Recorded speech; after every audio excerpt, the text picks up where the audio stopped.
Jujur dari mana?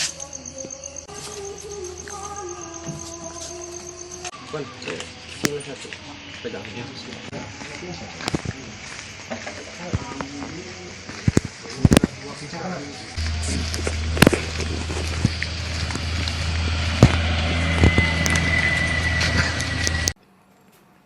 Sat Narkoba Polres Tanggamus bergerak cepat mengamankan seorang pria berinisial MM 44 tahun diduga kurir menyelundupkan sabu dan ekstasi ke napi di Rutan Kota Agung pada Selasa 31 Januari 2023 lalu. MM diduga menyuplai barang haram tersebut sebanyak 2 gram sabu-sabu berikut 1 paket ekstasi 10 butir yang dimasukkan ke dalam botol handbody kepada petugas yang jaga rutan setempat. Namun petugas hanya bisa mengamankan narkoba sisa pakai sebanyak 0,34 gram dan ekstasi sebanyak 3 butir, 1 botol handbody, alat hisap sabu bong, 3 korek api, 2 lembar tisu, 3 sumbu, 1 skop, dan 3 unit handphone. Barang bukti tersebut didapat saat penggeledahan dari ke-13 napi atau warga binaan di dalam Rutan Kota Agung.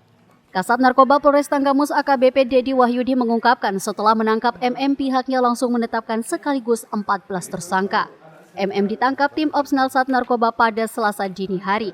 Saat penangkapan, MM mencoba mengelabui petugas. Ia bersembunyi di belakang rumahnya yang berada di Dusun Kebon Pisang, Pekon Sukarame, Kecamatan Talang Padang, Kabupaten Tanggamus. Namun atas kesigapan petugas, akhirnya MM dibekuk. Dari penangkapan tersebut terungkap tersangka MM menyuplai narkotika ke dalam rutan dengan modus memasukkan narkotika ke dalam botol handbody yang dititipkan kepada petugas jaga atas perintah seorang rekannya warga binaan di dalam rutan. Adapun ke-13 tersangka yang masih seorang napi adalah MAD 27 tahun, CU 32 tahun, HW 27 tahun, CI 32 tahun, RW 23 tahun, YA 34 tahun, ML 33 tahun, dan TG 25 tahun. Merupakan warga Kabupaten Tanggamus, sementara sisanya warga Kabupaten Pesawaran dan Pringsewu.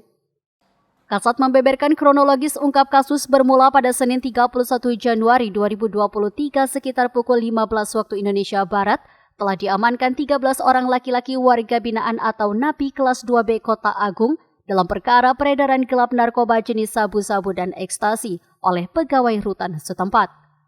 Saat ini tersangka MM yang merupakan residivis kasus narkoba berikut barang bukti kembali ditahan di Mapolres Tanggamus untuk penyelidikan lebih lanjut, sementara ke-13 tersangka lain ditahan di Rutan Kota Agung. Atas perbuatannya, para tersangka dijerat pasal 112 dan 114 Undang-Undang Nomor 35 Tahun 2009 dengan ancaman maksimal 20 tahun penjara. Pemeriksaan di Rutan Kota Agung atas dasar dari sinergitas kita sama rutan, jadi berhasil mengungkap para pelaku pemakai dan peredaran gelap narkotika di Rutan Kota Agung. Dasar itulah yang membuat kami untuk melakukan pengembangan, yang hasilnya kami berhasil menangkap penyuplai. Penyuplainya langsung ialah inisial M.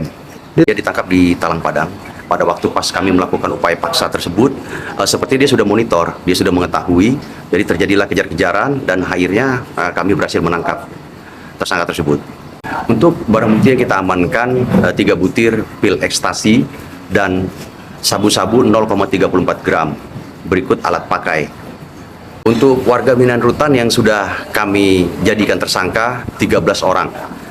Dari situ kami melakukan pengembangan dan berhasil menangkap 1 orang lagi yang inisial M. Jadi seluruhnya jumlah tersangka 14 orang. Kebetulan inisial M penyuplai tersebut, dia juga residivis yang baru 1 bulan keluar kasus yang sama. Modus operandinya dengan cara dia memasukkan ke handbody. Jadi handbody itu dibuka, dibuatnya pakai plastik, dimasukkan ke dalam, ditutup kembali. Jadi seolah-olah plastik handbody tersebut masih dalam keadaan tersegel. Atas perbuatan 14 tersangka tersebut, kita kenakan pasal variatif. Ada yang pasal 112, ada yang pasal 114. Jadi hukuman maksimal 20 tahun penjara. Sementara itu, berdasarkan keterangan tersangka MM bahwa ia mendapatkan narkotika dari orang lain yang tidak dikenalnya, hanya berkomunikasi melalui handphone atas perintah MAD. MM melanjutkan, MAD juga memerintahkan narkoba tersebut dimasukkan ke dalam botol handbody tersebut ke petugas jaga. MM mengaku setelah itu ia kembali pulang ke rumahnya. Dilanjutkan MM, hal itu ia lakukan lantaran tersangka MAD sering membantunya ketika ia dipenjara dalam kasus narkoba kala itu. Kok Akang ada ide bisa masukin ke dalam sabun atau hand body itu, Kang? Idenya dari Agus. Emang sebelumnya waktu ngirim besukan nggak dicek? Saya nggak ikut masuk, Bang. Cuma nganter, ini besukan punya Agus, sudah. Dilihat KTP saya, udah saya langsung pulang. Oh, nggak dicek? Apa dibuka-buka? Nggak ngelihat kalau diceknya. Cuma saya ditanya waktu sana ngebesuk siapa, ngebesuk Agus, sudah. Jadi naruh gitu langsung tinggal? Ya naruh langsung tinggal. Dia udah itu ngeliatin identitas KTP, sudah. Oh. Dari Tanggamus, Lampung, Riki Resnov, Saburai TV melaporkan.